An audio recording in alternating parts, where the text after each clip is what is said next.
Shade Tree here. So I figured I'd make a real short video here. I'm out here trying to get the motor in the car, and my brother did warn me when I got this motor from him that he said the clutch was chattering and having a little problems engaging. And I thought about, for time constrictions, just going with it, and then I decided not to.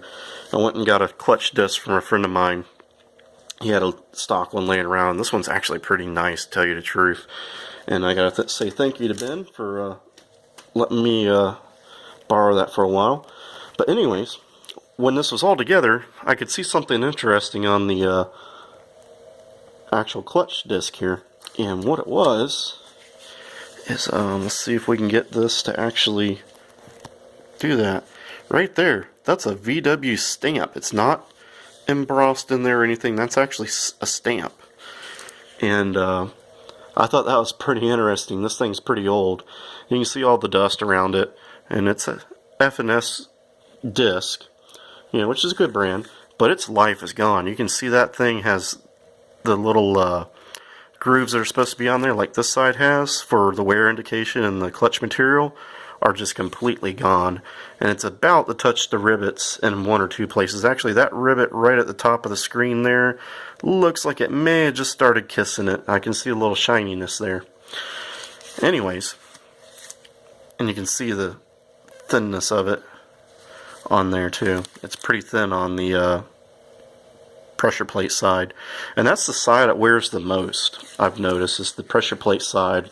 And that makes sense because you got the pressure plate putting force on it, and if you're slipping the clutch, you're putting more heat and friction on this side. But anyways, if you decide to keep one in there that's bad, that's giving you problems, what you're eventually going to do is that little rivet is going to ride on your pressure plate and make a groove in there, destroying your pressure plate.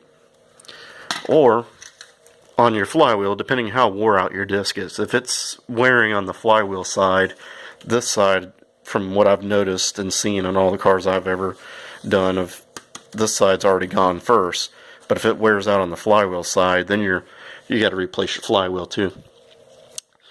But anyways, I figured I'd make a quick little video, show you guys that. I thought it was pretty cool that it still has a VW stamp on it, which means that thing's pretty old school. And figured I'll show you one little thing on these clutch discs. They sell the little tool when you buy a brand new clutch kit with the disc and the pressure plate and everything. It comes with a little plastic tool. It slides in there and aligns the clutch, which is awesome. I've used them before. You get it with the thing. I usually keep them, and I, for some reason, don't have one laying around. Another thing you can do is, if you got a Volkswagen transmission laying around that you don't care about, you can take the input shaft out, which is just held on by a clip, and most of the times clips are broken. You just unthread it because they're a reverse thread, and you can put that in there and line it all up too. That works just as well. Or if you're like me and you have neither, because I don't have either one of those right at this moment, I use an extension, and I slide it in through there, and it goes into the pilot bearing. And I'll use that to kind of move the clutch around and guide it to where it's kind of straight. And then I'll snug everything down. And I'll take my pinky finger and I'll put in there, and I'll feel the pilot bearing and make sure it's kind of centered before I snug it all the way down. So I figured that would be a good little tip. Some people don't know that. If you just go bolting it on like I have it right now, you're going to have a real pain in the butt to put the motor in.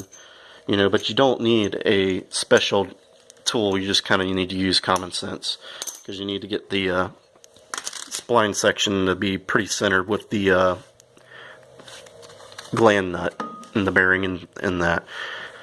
So anyways, thought I'd show you guys that, and I'll get to work on this thing and try and put it in the car tonight, and I'll try and make maybe a little more videos of that. So if you like any of the content, subscribe, leave comments. I always enjoy getting people's feedback. And let's get out there and get our cars going. Alright, have a good night.